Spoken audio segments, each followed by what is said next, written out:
안녕하세요, 안지현입니다. 오래간만에 영상을 보내드립니다. 그동안 프로그램을 업데이트하면서 촬영에 문제가 있어서 재촬영을 하게 되었습니다. 앞으로는 다시 자주 영상을 올려드리겠습니다.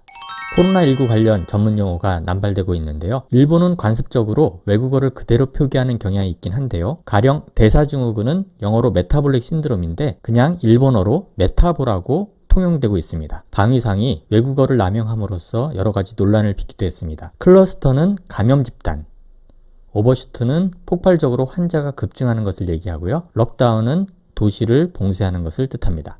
최근 우리나라에서도 방송이나 유튜브를 보면 전문가들이 그냥 전문 용어를 외국어로 사용하는 경향이 있어서 일반인들이 이해하기 어려운 부분들이 있습니다. 저는 전부터 어려운 전문 용어는 가급적 쉬운 우리말로 풀어서 설명하는 것이 바람직하다고 얘기해 왔습니다. 마침 국립국어원에서도 코로나19와 관련된 여러 가지 용어들을 풀어서 설명을 했는데요. 팬데믹 또는 판데믹은 감염병의 세계적인 대유행을 뜻합니다. 비말은 이제 익숙하시죠? 기침이나 재채기, 크게 웃을 때, 말할 때 튀어나오는 침방울을 얘기합니다. 진단 키트, 이때 키트는 도구 정도로 표현하면 좋을 것 같습니다. 빠르게 질병을 진단할 수 있는 것들을 말하는 것이죠. 코호트 격리라는 얘기를 들어보셨나요? 코호트라는 말은 원래 과거 로마에서 군대의 기본적인 편제를 얘기합니다. 마치 소대, 대대처럼 말이죠. 연구를 할 때 코호트라고 하면 같은 성질을 가진 집단을 얘기하는데요. 감염에서 얘기하는 코호트 격리는 동일 질병을 가진 사람을 함께 모아두는 것인데요. 가장 이상적인 것은 환자 한 명 한 명을 병실을 따로 격리하는 것이지만 병실이 충분하지 않을 때는 같은 질병을 갖는 사람들을 두세 명씩 격리하는 방식이 되겠습니다. 드라이브스루도 많이 들어보셨죠? 운전을 하면서 검사하는 방식인데요. 이미 햄버거 가게 등에서 차에서 내리지 않고 음식을 주문해서 가져가는 형식, 이런 것들을 그대로 차용한 것이 되겠습니다.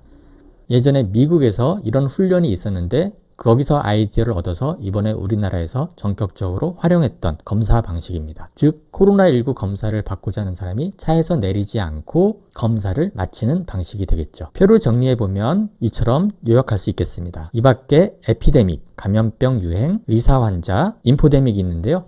인포데믹이란 말을 정리를 해보면 잘못된 정보가 떠돌아다니면서 문제가 되는 것을 얘기합니다. 국립국어원에서는 우리말로 악성 정보 확산 정도가 좋겠다고 하고 있습니다. 코로나19가 지속되면서 정신적으로 스트레스를 많이 받으시죠? 이를 담당하는 한국 트라우마 스트레스 학회에서는 인포데믹스를 정보 전염병이라는 다른 표현으로 요약했습니다. 인포메이션, 정보란 말과 에피데믹스, 전염병이란 말을 합친 것인데요. 잘못된 정보가 전염병처럼 확산되는 것을 얘기합니다. 악성 정보 확산과 같은 의미가 되겠죠. 여기서 몇 가지 단어를 추가적으로 공부해 보겠습니다. 워킹스루는 오른쪽에 있는 사진처럼 검사를 하는 의료진들은 한 장소에 머물러 있고 검사를 받고자 하는 사람이 바깥에서 지나가면서 검사를 하는 방식이 되겠습니다. 팬데믹이 두 가지 대륙 이상에 퍼져 있는 전 세계적 유행이라고 얘기할 때 에피데믹은 한 곳에 있는 것이고요. 엔데믹이라는 표현은 풍토병을 얘기합니다. 요즘 가장 많이 남발되는 용어가 팩트체크라는 것인데요. 거짓된 정보인지 진실된 정보인지를 확인하는 사실 확인이라고 할 수 있겠습니다. 맨 아래쪽에 의사 환자가 있죠. 이것을 많은 사람들이 오해하는데요. 의심이 되는 사람들을 우리가 의사 환자라고 얘기하는데요. 확진 환자와 접촉한 뒤 14일 이내에 열이 나거나 호흡기 증상이 나타난 자를 의사 환자로 규정했습니다. 그런데 이렇게 한글로만 써놓다 보니까 많은 사람들이 의사가 환자로 생각한 사람 해서 여기서 의사를 닥터라고 생각하는 사람들이 있습니다. 우리나라 검역법에도 의사 환자라는 명확한 정의가 있는데요. 감염병 환자로 확진되기 전 단계, 심증은 가지만 아직 물증을 찾지 못한 사람들을 의사 환자라고 얘기합니다. 많은 사람들이 의사 환자의 의사를 혼동할 수 있으니까 가능하면 의심 환자로 바꾸는 것이 어떨까요? 지난 영상에서 마스크 재사용에 관해서 소개할 때 제가 부직포라는 표현을 썼는데요. 즉 이렇게 마스크의 중간층에 부직포층이 있는데요. 여기서 직은 직물의 직입니다. 즉 시실과 날실을 교차해서 만드는 것들을 얘기하는데요.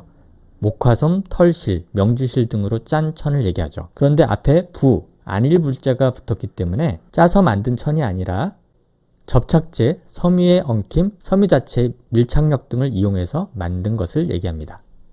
사이토카인 폭풍이란 얘기 많이 들어보셨죠? 바이러스와 같은 병원체가 우리 몸에 들어오게 되면 면역세포에서 이것을 이겨내기 위한 여러 가지 물질들, 즉 사이토카인이 나오게 되는데요. 사이트 이런 것은 세포라는 뜻이고요. 여기서 나오는 물질을 사이토카인이라고 합니다. 그런데 이 용어는 코로나19 때 처음 등장한 것이 아니라 이미 메르스 때도 보셨던 단어입니다. 대표적으로 인터루킨이나 종양괴사인자, 즉 TNF, 알파 같은 것들을 들 수 있는데 그림에서와 같이 폭풍을 일으키듯이 엄청난 양이 쏟아져서 우리 몸을 망가뜨리기 때문에 매우 위험한 상황에 빠질 수 있고 특히 젊은 사람들에서 나타난다는 문제점을 안고 있습니다. 이번 감염 이슈로 재조명되고 있는 몇 가지 영화들 있죠. 아웃브레이크는 우리말로 발생, 발발, 돌발로 정리할 수 있겠고요. 컨테이전은 전염, 감염 정도로 정리할 수 있겠습니다. 우리나라 영화 감기가 4월 말에 대만에서 개봉된다고 합니다. 감기의 영어 제목을 더 플루라고 하고 있는데요. 원래 감기의 영어는 커먼 콜드이고 플루는 인플루엔자의 가운데 단어를 따서 만든 독감이란 뜻입니다. 전혀 다른 질병이 되겠죠. 개학이 또다시 연기되고 수능도 연기되었는데요. 수능 시험에서 출제될 가능성이 매우 높은 단어가 되겠습니다. 앞으로 기회가 되면 수능에서 나올 수 있는 코로나19 관련된 이슈에 대해서도 정리를 해드리겠습니다. 영상을 끝까지 시청해 주셔서 고맙습니다. 구독과 좋아요 부탁드립니다. 감사합니다.